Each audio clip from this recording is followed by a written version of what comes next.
How serious is this potential crisis? Approximately 15 million jobs that could be affected, the growth loss of anywhere between 0.4 to 1.4%, an inflationary challenge. This new word that's kind of come across our desk recently, which is polycrises. Where you have one crisis that kind of feeds into another crisis, causing yet another crisis. It's sort of a spiral of crisis. This week, we're going to be following the ongoing geoeconomic turmoil caused by the Iran war. And what this new word that's kind of come across our desk recently, which is polycrises. Basically, where you have one crisis that kind of feeds into another crisis, causing yet another crisis. It's sort of a spiral of crisis. So yeah, but what it's meant here is that you can't just solve one problem and then turn to the next, that you have overlapping problems. And so right now it's springtime. It's when the IMF and the World Bank, which are two really big heavy hitters in the world of finance, when they're supposed to be, having these long chats and planning for the future, but instead of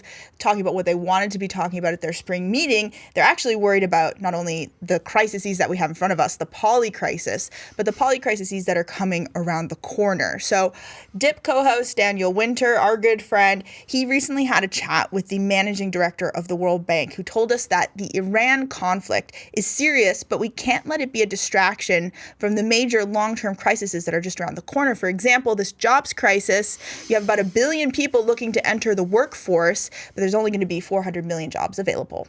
I want to talk first about Ajay Banga, World Bank president, who's basically sounded the alarm about a looming crisis in jobs, essentially, and that, kind of regardless of what happens with the current conflict in Iran, that there's going to be a huge gap in jobs for the 1.2 billion people who reach the working age in developing countries in the next 10 to 15 years. Can you kind of give us some insight on that? How serious is this potential crisis? So Ajay has highlighted both the scale of the challenge, but also the scale of the opportunity. Out of those 1.2 billion young men and women who will be available and wanting to work across the world, education, other forms of employment will offer around 400 million of those opportunities. And what the World Bank Group and what Ajay is indicating is there's remaining 800 million lives, opportunities that we within the World Bank Group, working closely with partner governments, need to respond back to. We believe jobs and the need to supply jobs to those people who will be entering the jobs market is, despite the many challenges that we are now confronting, a defining challenge and opportunity for the global economy. And as the World Bank Group, we're convinced we can play a strong part in creating those opportunities. Now, your colleague from the other organization, the International Monetary Fund, Kristalina Georgieva, said that even in the best case, there will be no neat and clean return to the status quo ante. That's after this Iran conflict. What does that new world look like, assuming that hopefully sooner rather than later the conflict is resolved? So I can only agree with the analysis that has been offered by Kristalina, but I would accompany that with one further point, which is that over the last decade of so many different crises and challenges, we've also seen for some economies their ability to return to a different level of economic growth after the most acute phase of the crisis, which, while it may have been lower than the pre-crisis trend, was still a lot higher than many would have expected. And while a defining concept for recent years has been the concept of a polycrisis, I think accompanying that has been that many economies have actually shown a higher level of resilience than many commentators and analysts would have expected at the most acute phase of the crisis. Now, all that being said, the World Bank Group points to a very challenging set of scenarios in the aftermath of the more intense phase of this crisis. It shows approximately 15 million jobs that could be affected. It shows a growth loss of anywhere between 0.4 to 1.4% to many emerging and developing economies. And it also points very seriously to an inflationary challenge that could be anywhere between an additional, maybe just below 2 percentage points of inflation, and some scenarios just below an additional 4 percentage points of inflation. So, who's being hit hardest by this current crisis? So we are seeing that many emerging and developing economies that were still experiencing the growth not returning back to where it had been, for example, during the pre-COVID era, they're experiencing a particular dimension of this economic development. And reasons for that is they tend to be particularly reliant on energy that is brought into their economy, that's imported into their economy. They tend to have particularly high employment needs and challenges.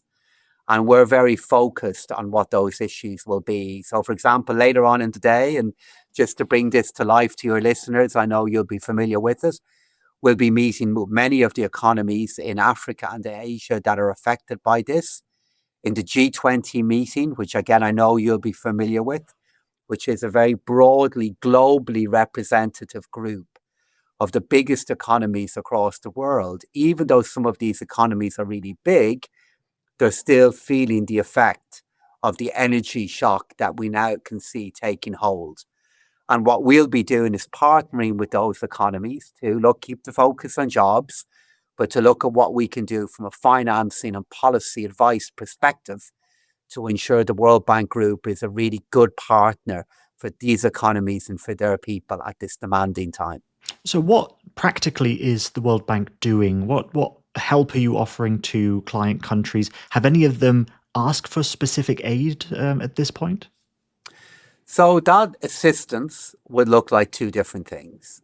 So the assistance would look like reprioritizing the economic program that we would have with many partner countries to provide additional short-term financial support to them. And to bring that to life with the resources that taxpayers in more developed economies make available to us, the World Bank Group would have the ability to deploy anywhere between $20 and $25 billion of support to economies who are in this phase of challenge.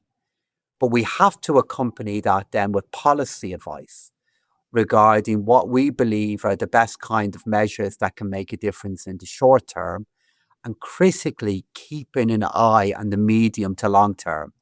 And look, I know how hard this is because as a former finance minister, this great challenge between the crisis of today and the needs and opportunities of tomorrow is a very difficult balance to get right.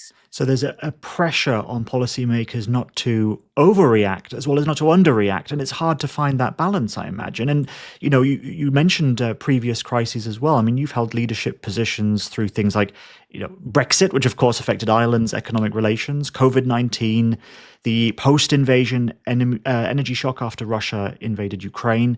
How is this economic turmoil different from what you've personally had to deal with in the past? I'd at this point identify two areas that could be different. The first one will be the role of expectations, the expectations that societies will have regarding the ability of states to actually intervene and governments to be active. And then on the other side of the balance sheet, the degree to which expectations will be constrained by where we are now with public debt and where we are with growth, in some cases, not having recovered from where we were from the pre-crisis growth trend of where we were a number of years ago. And I think they are two areas that will be different. But I need to make the case for hope, for positivity, for optimism. I see governments that are very committed to trying to identify this path. And in the World Bank Group, they have a very focused and determined partner to make a difference. And I believe we can do that. And I believe you'll see the outlines of this in the engagement that will take place this week here in Washington. Originally, the spring meeting this time round was supposed to be about debt recovery, mobilizing private capital. But given the Iran shock and the weaker growth outlook, do those issues have to take a back seat to some extent? They still have to be very much on the agenda, but we accept that the context of this has changed. The context of it has changed because of all of the issues that you and I have just discussed, Daniel. But the importance of those issues is as high as ever. And I'll give a small but important example of what you're referring to there, which is the role of private capital. So in the environment that we are in, where we are facing many and growing challenges, and you and I have talked about how public indebtedness has grown, creating an environment in which private capital is able and willing to invest, that is a prize, the significance of which has only grown. So policy makers that are able to create an atmosphere of regulatory stability and certainty when all of the challenges that are unfolding around us could reap a benefit in doing this that could be really big and really important.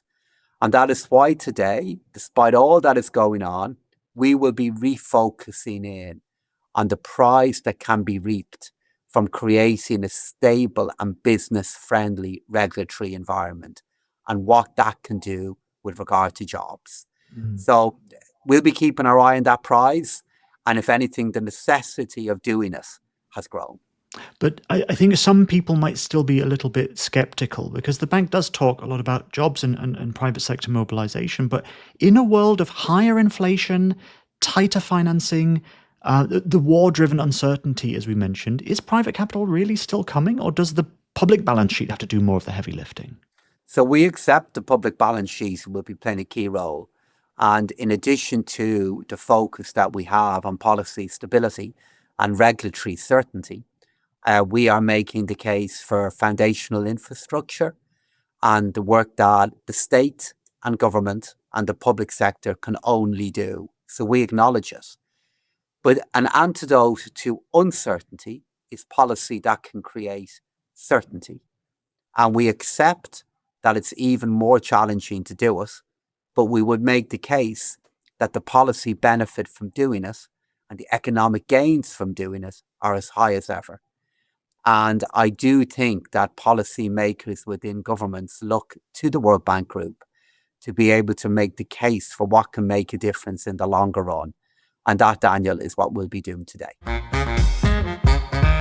And a big thanks to Mr. Pascal Donahue for taking the time. He's a very busy man these days. But we were talking off camera, and you're familiar with his work, with his oeuvre. Yeah, he's a big figure in Ireland because he's been finance minister for a long time, and he had been finance minister for a long time.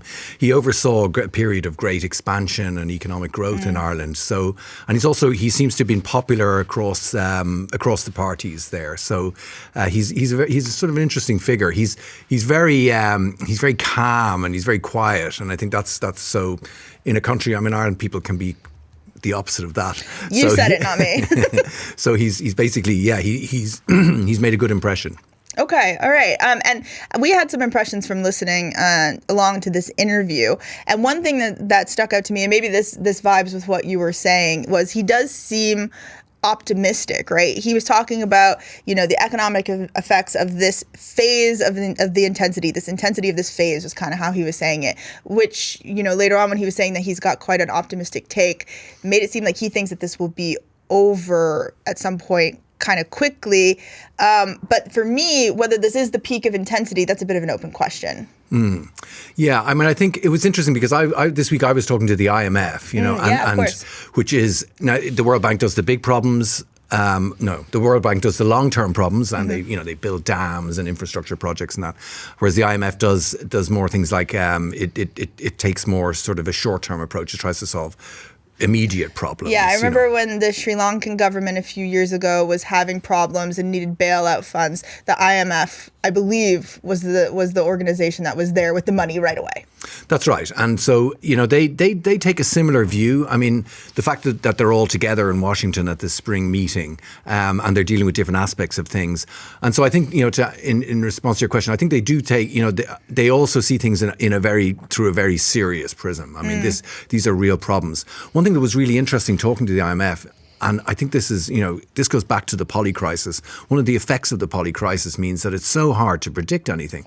It's so hard to forecast because things change every day. Yeah. I mean, the Iran war happened out of nowhere. I do want to say, that in this interview, Pascal was saying that it's going to be emerging markets that are going to be seeing the effects most upfront, that Southeast Asia, excluding China, could potentially be like a bit of a hot zone when we're talking about energy prices. China has huge oil reserves. Mm-hmm. It has about 3 months worth of crude oil reserves.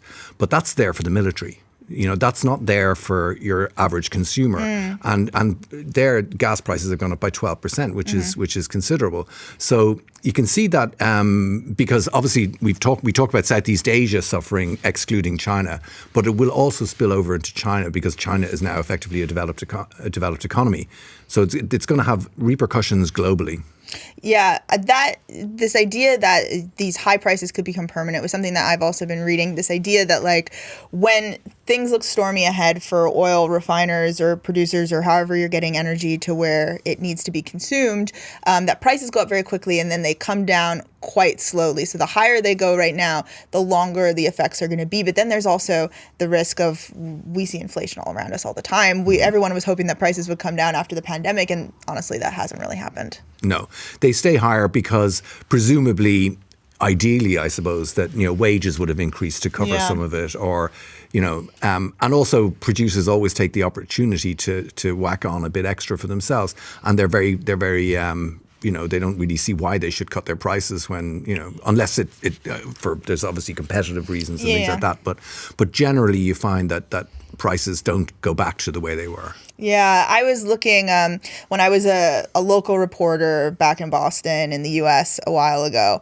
Something we used to do basically every month was we would look at the gas prices. And so I tried to remember what that website was. Of course, it's AAA. And I went and looked at how expensive gas is, and it is very expensive. $4 a gallon is the national average in the U.S. right now. And Massachusetts, even though it's an East Coast state, is about $3.95. And of course, in the metro areas, it's a bit more expensive. And it's just, I'm having a hard time wrapping my head around so many places in the world, not just in the United States, rely on cars. Individuals rely on cars, transporting goods, food, all other people relies on fuel. And I don't know, really, it seems like we're in some unprecedented times. I know that's a cliche. Write it in the comments. You got me. But it just feels like this is a very, very serious crisis. I think so. And it's fascinating, really. I mean, because we heard all the stuff about how the US is self-sufficient in energy, but still it's feeling the prices, just like as I was just saying about China, it's feeling it. Everyone's feeling it. And I think these are unprecedented times. Like, I can't think all the previous oil shocks that we've had, they tended to be sort of monothematic in a way. But this is, again, we're coming back to the Polycrisis. There's a whole load of stuff happening. Yeah, I was reading this quote from the head of the International Energy Agency, Fatah Birol, and they said the impact of the Iran war is likely to be long-lasting. And they also described this as the biggest shock ever to the global energy market. Clifford Coonan, thanks for making the time. I know we have a lot going on, but thank you for making time and being on The Dip. Yeah, my pleasure. Hey, thanks for watching our show, The Dip. This has actually been just a preview. If you go ahead and click the link in the description, you can get full episodes. Or if you really want that ease, you can scan the QR code that's appearing on your screen right now. Thanks a million, folks, for joining us today on The Dip.